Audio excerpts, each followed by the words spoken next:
Fun yet informative podcast. Hello, everyone, and welcome to TPE Network's Mouse House Plus. This is episode 59. I'm Hank. And I'm John. And this time we're recapping Miss Marvel, episode 5 of season 1. We get a flashback of a free India. And we see Kamala's great-grandmother running and then killing her pursuer. It made me wonder why she was running in the first place when she just turns around and knifes him. I was like, why are you running then? Well, maybe she was trying to avoid doing that until she realized that he's not going away. But this is a real good intro because everything that you saw at the beginning, that was all real. Like they're portraying everything that happened in this partition correctly. So yay Disney for doing history correct. Right. Yes. Good job, Disney. All right. British soldiers disperse a crowd, and they were kind of talking about, how their way of life has been impacted and stuff like that. And do you think that was historically accurate as far as, how that might have played out? Or do you think that was more of this is our perspective of what happened? I mean, it probably is in somewhere that probably happened just like that. I'm actually, this is one of those times where you're like, you know what? I really wish my history class covered more things and dove into this a little more, because after watching all this, I'm like, this is, I mean, I knew something happened, but I didn't know to the extent in this. And yes, I mean, it's not good. Everything that happened is terrible, but it's now history. And why don't I know about this? I'm finding out through a Disney show, which is, kind of odd. So, but I'm enjoying that they're not, throwing punches, or they're not, what's the boxing term about Pulling punches. Pulling punches. Yeah, they're not pulling punches when it comes to this. They're letting them have it. So, if that specifically, they're breaking up, like, I guess any kind of uprising whatsoever. I mean, the entire idea was to sow dissension between the two major religions that were in the country, and to, get all the Muslim people to go to Pakistan. And so, I mean, I can see that happening. I can see everything that they're doing in this episode being pretty on point in the way that was unloaded in the real history. All right. Hey, we're on back channel mode. Can you turn off or turn down the camera again? Because it is hiccuped 3 times already. Okay. All right. I'm taking us off of back channel mode, okay? Okay, so I'm at 480 now. You can tell me how that goes. All right. All right. So moving on with this. Paratha is on the menu. I didn't know what that was. I thought it was an omelet or something. The way it was folded over. I was like, okay. And then was she laying in his roses? Was she on them or just by them? By them. She was over in the tree after second watch through, just to make sure. Yes. And then I had to go back and just catch what it is he was saying, because he was like, basically, she was messing up his roses by going through the field, not necessarily sleeping on them. And honestly, who's sleeping on roses? Trust me, I have roses, and besides the fact that they're beautiful, I hate them because they nothing but hurt. Nice. Now he uses a poem on her, and I was like, whoa. Aisha means she who lives, but not at the end of the episode, apparently. Yep. She makes him a walking stick, and she has the bangle on in this scene. I thought they did a good job of showing their connection, them kind of connecting. Well, you realize that the poem that he reads to her is the first line that's written on the bangle. Oh yeah, it is. Okay, good one. That's your first achievement unlocked of the episode. Good job. Yay! A knock on the door leads to an argument. So because he's Muslim, they have refused to sell to him, in the city and all that stuff. So I was like, well, I could kind of do without this, kind of drama or what have you. But it's realistic. It happened apparently. So Yeah. I kind of shrugged it off. Najma shows up there, and it's the same ordeal as Kamala is going through with Najma.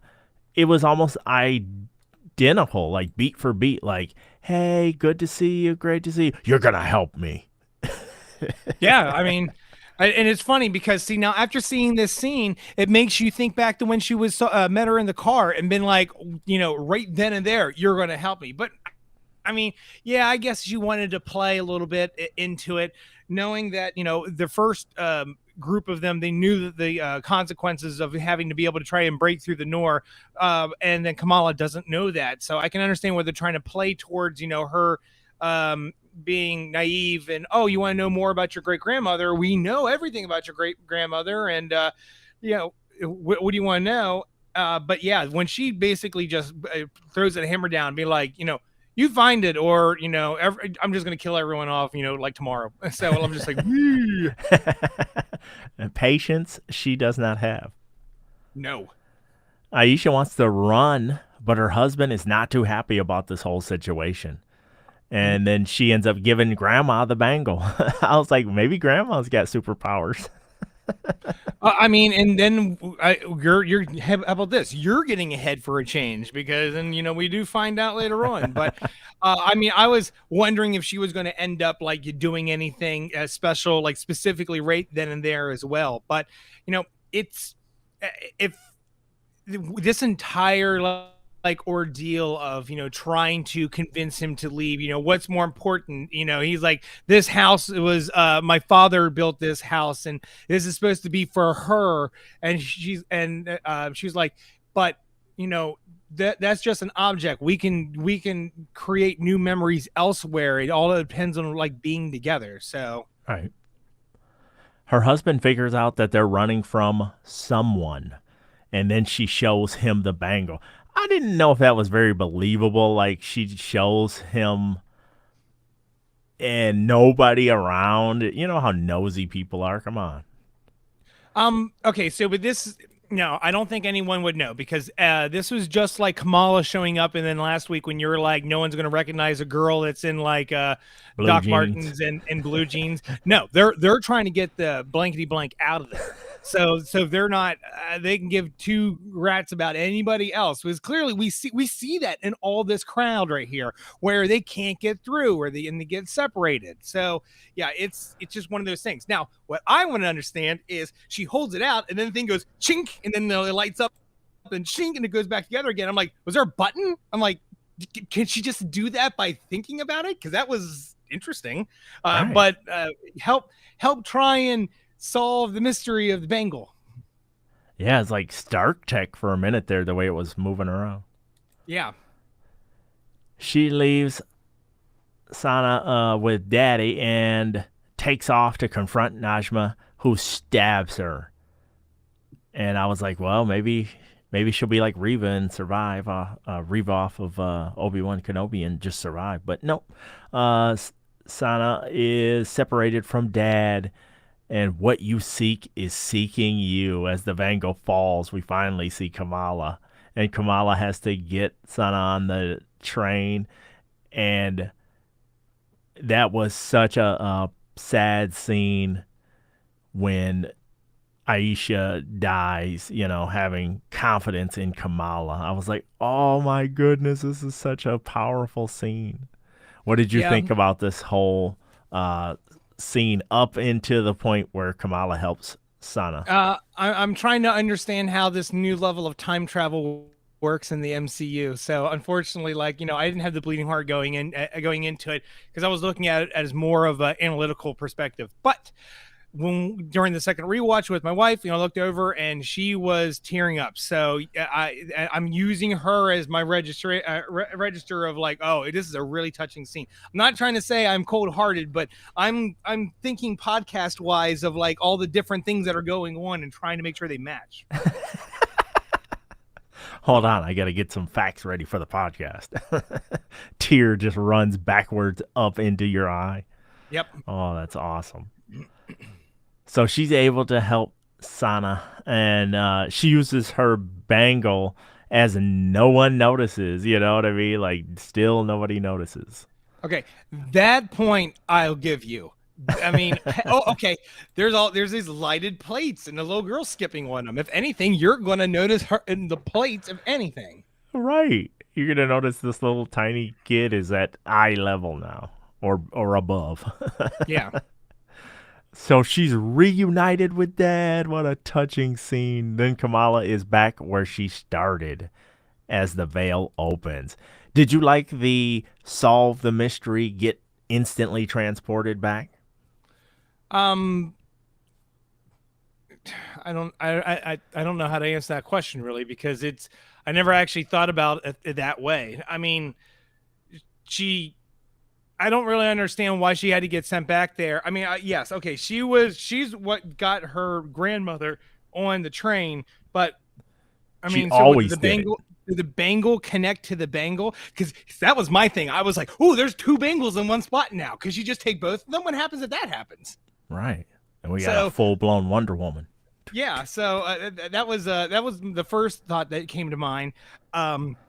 But just transporting back in time. Well, what happened to the others? I mean, the what's her name that actually used her dagger to like stab it in the first place? Everyone gets like knocked back and everything, but Kamala's the only one that transported. I feel that it's something probably should have happened to the others as well. And maybe if we just saw a quick glance, I mean, it doesn't need to be, in depth of what's going on with them because it's not their story, but just it's, I'm surprised that whatever happened only happened to one person and nothing else happened to anyone else besides getting knocked back.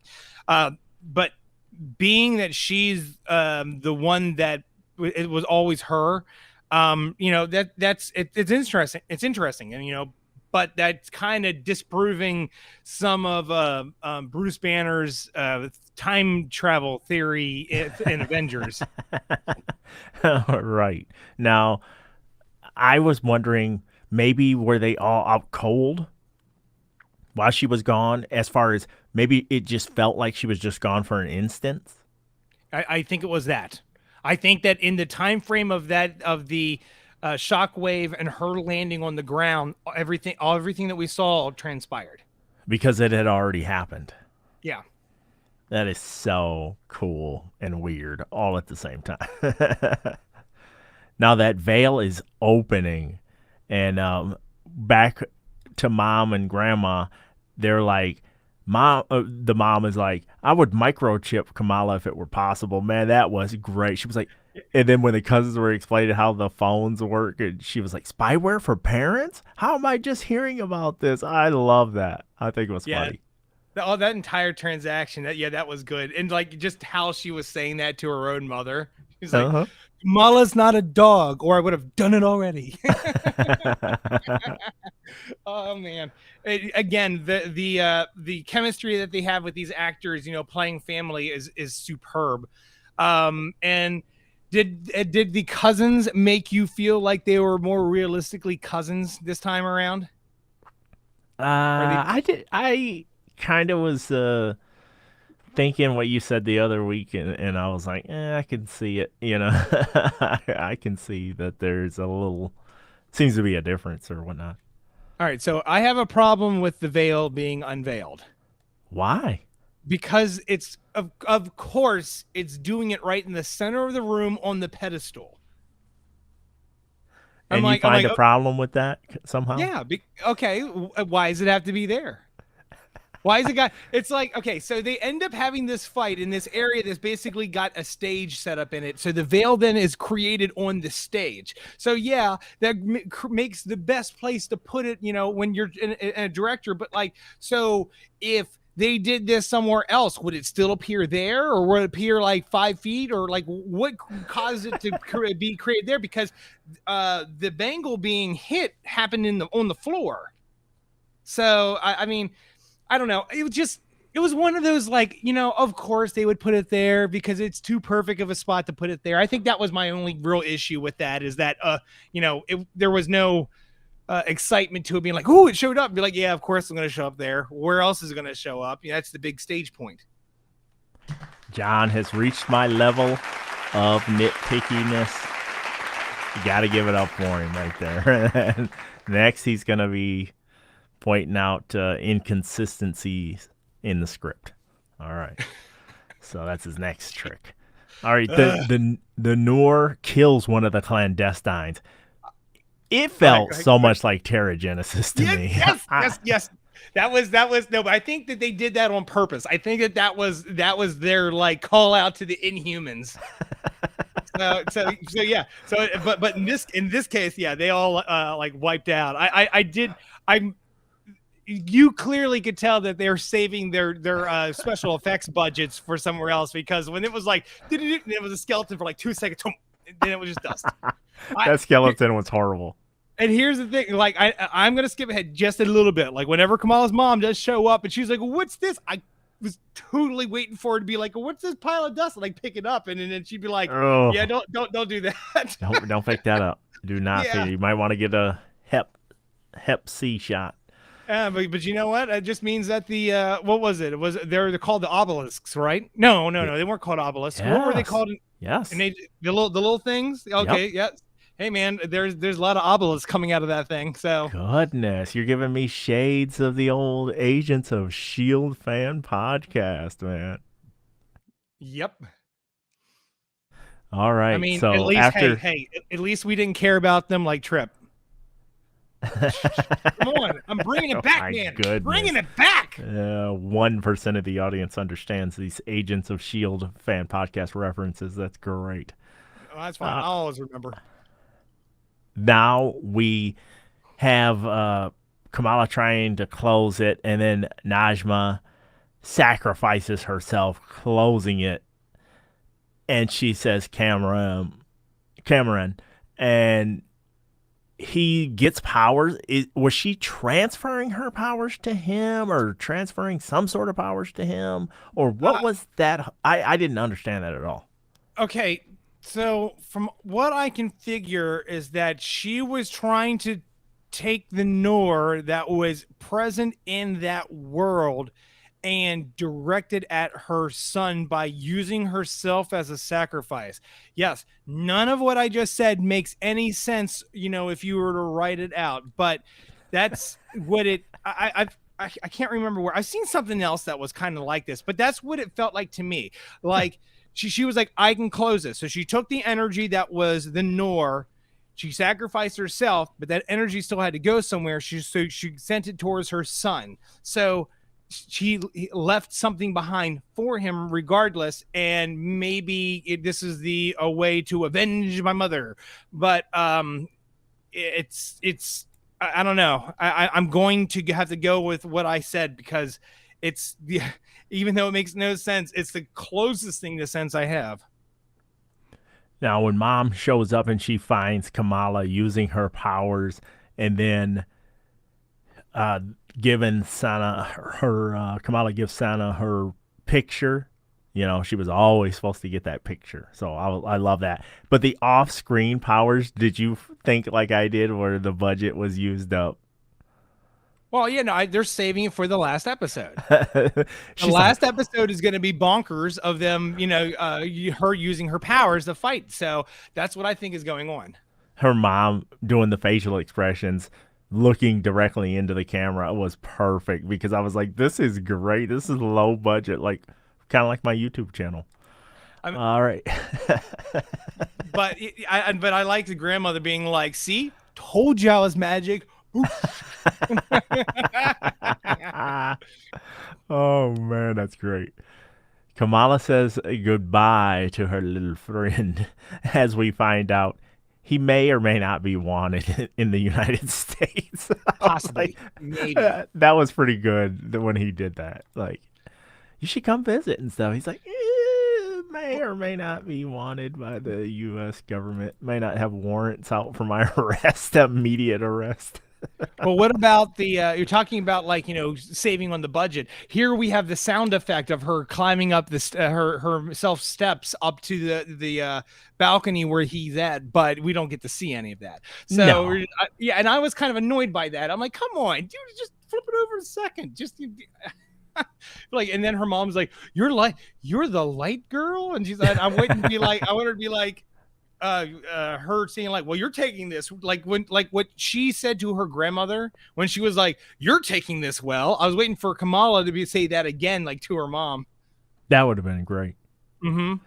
Now she gets another piece to her costume. I forgot to mention that. Yep. He gives her another piece to the puzzle that John has been talking about that they're putting together. Then Mom finds some broken jewelry of Kamala's. What was that?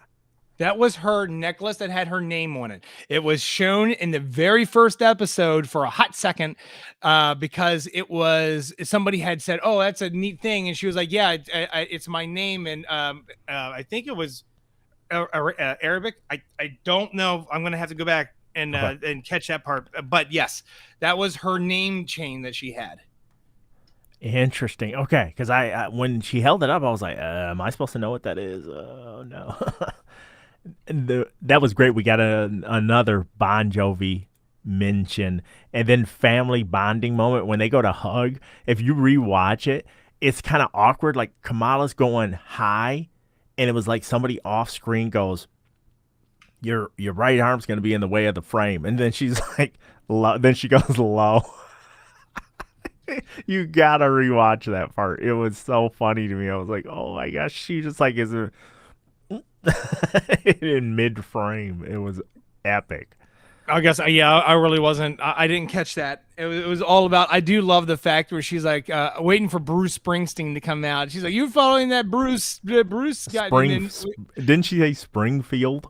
Yeah, and then when she was like Bon Jovi, and I was like, "Yeah, woo!" No, and John's breaking stuff in his home studio. Awesome. Did not break anything. Hell no, it's close enough. Hey, speaking of broken stuff, Circle Q at Brian's place, he gets found by Cameron, and he's like, Bruno, I need your help.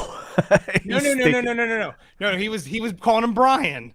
He goes like, Brian, I need your help. And then when he was inside and they went to reintroduce themselves, and he was like, my name is Bruno. He's like, your name is Bruno? He's like, I told you 4 times or something. Didn't he say? It was like, I tried to correct you 4 times. Yeah, I mean, that's funny though, because that means this entire time he wasn't trying to like shade the guy. He really thought his name was Brian. That was great. Now they bond over orphanage, like he's like, my parents never returned or whatever and stuff. And I was like, oh, we're finally getting a little bit of that, I thought we should have got that a lot earlier actually, but that was kind of interesting to see them coming together and him being willing to help him out, even though everything has transpired and gone sideways multiple times. But that drone shows up, and that's a damage control drone, correct? Yep.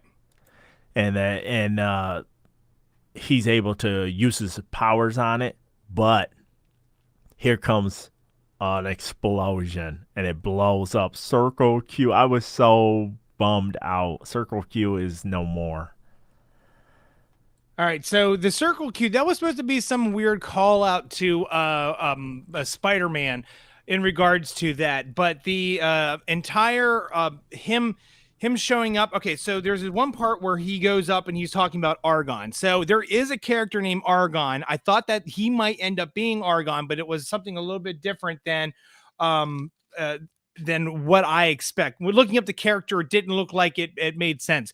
They're trying to say that Carmen's abilities are pretty much just like they are in the comic books. So he's probably not going to use that Argon. I didn't know why they had to do that one specific thing. Also, he's like, like, oh yeah, your mom abandoned you. She didn't abandon me. I'm not like some like wolf. And I was like, that's a really weird kind of comeback, you have right there. So, and then like, okay, so now she just bust out a hole in his through a window, and then then it's like, I like its little missile, boom, bam.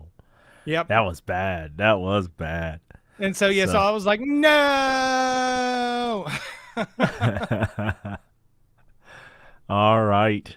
Well, before we get to ratings, I do want to mention quickly that TPE Network is going to be in the 17th Annual People's Choice Podcast Awards, including this show, Mouse House Plus.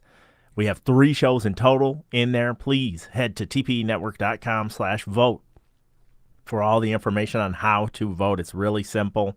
I put a little video together that's just a minute or two, and you can quickly and easily do it. You only have to vote one time, and we would greatly appreciate it. All right. It's time to rate this episode, John. Do you want me to go first this week?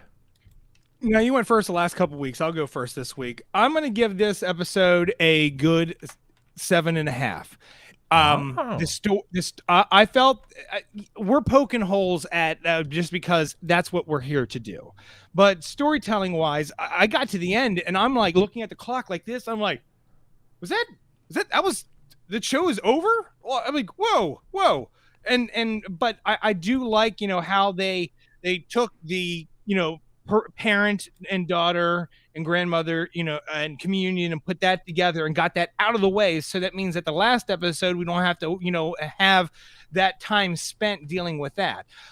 It's just, it makes me feel that we might actually see Ms. Marvel or something like that pop in the end of it. Because, I feel that after she's done, that something was going to show up right afterwards. So getting this detailed stuff out of the way was great for this episode. And I always love when there's a flashback episode that helps progress the story and helps it make sense. So this entire time we're hearing all this stuff over the partition. And again, like I said at the beginning of the podcast, when I didn't really know what the partition was because my school didn't teach it, we're learning more and more, and then we actually get to see what's happening. So I like the fact that this was a good history lesson as well as a pretty decent, relatively decent episode. All right, I am going to shock the world here. It's going to be a little Muhammad Ali-ish. Shock the world. I really liked this episode. I truly did. I thought it had a really good story. I thought they filled in some of the blanks that I've been looking for. I like the dynamic between a lot of the characters. I had a ton of fun with this episode. And it was short. When it first came on, I saw the runtime was like 38 minutes or something short. And I was like, you know what? They might be able to make this work. And I felt like they really did. The 3, now 4 generations of the women on that side of the family are just awesome. I had a great time. So I'm going to give it an 8 out of 10. Unbelievable. John has muted himself, I think. Oh, I had to unmute myself. Sorry. I don't have the sound effects on my side, but I'm applauding him for this. And I'll keep on putting in there being like, hey, when we started this whole thing, he was ready to poo-poo this. So But yeah, it was a fun episode. I got to give them their credit. I told you, I give people their credit when they pull something off that is well done. So, John, anything else? Any Easter eggs that we missed in the episode that you want to talk about? All right, let's go over. Let me zip through real quick. I mean, it's funny because the intro. I love that intro, by the way, where we basically got to see all the different ways of saying Ms. Marvel through there, but none of it actually said Ms. Marvel. You just knew what it was. And on top of that, it's switching over to like, I'm like, so what are we in right now? I mean, this is like Square with, kind of like it's your old film projector. And it's great because honestly, how many kids are watching that and even know why the reason it's acting that way? Because it's one of those things that they'll never see. They'll never know that. You and I were that last generation that probably dealt with having projectors in our classroom. All right. These kids now are like, what are you doing? Yeah, what? Oh, is that not in 1080p? I don't know if I can watch it. 4K projector. Exactly. That's great. besides that, no, because all the rest of the Easter eggs that I've looked up, they kind of just cover the same thing. This wasn't so much Easter egg heavy as it was trying to be storytelling, which I'm happy that they didn't focus too much on trying to squeeze things in, especially with something that they're really going out the deep end in regards to trying to bring her into the universe and not make her inhuman. Although, like we've just pointed out, there were people getting Terrigen misted and then turning into skeletons. Very poorly animated skeletons. Yeah. They could always go back and say, like somebody from Agents of S.H.I.E.L.D. or something could be like, well, we call that Terrigenesis. You know what I mean? Like, they just have a different term. Remember how Fitzsimmons talked about stuff that they can't explain, being magic, but the stuff they can't explain, they call it science and all that. They could do something like that. I don't know. Yeah, well, I mean, come on, they've got to. They got to bring them in here soon. I mean, let's start a revolt. Yes. Canonize Agents of S.H.I.E.L.D. That would be great. Clark Gregg, come back again. All right. Anything else, my friend? Nope. That is it. Okay, that is going to do it for episode 59 of Mouse House Plus. Please make sure you vote for the TPE Network podcast. Head to tpenetwork.com/vote. But for John, I'm Hank. Until the next time, we're signing off. Later, Gators. TPE Network. There ain't nothing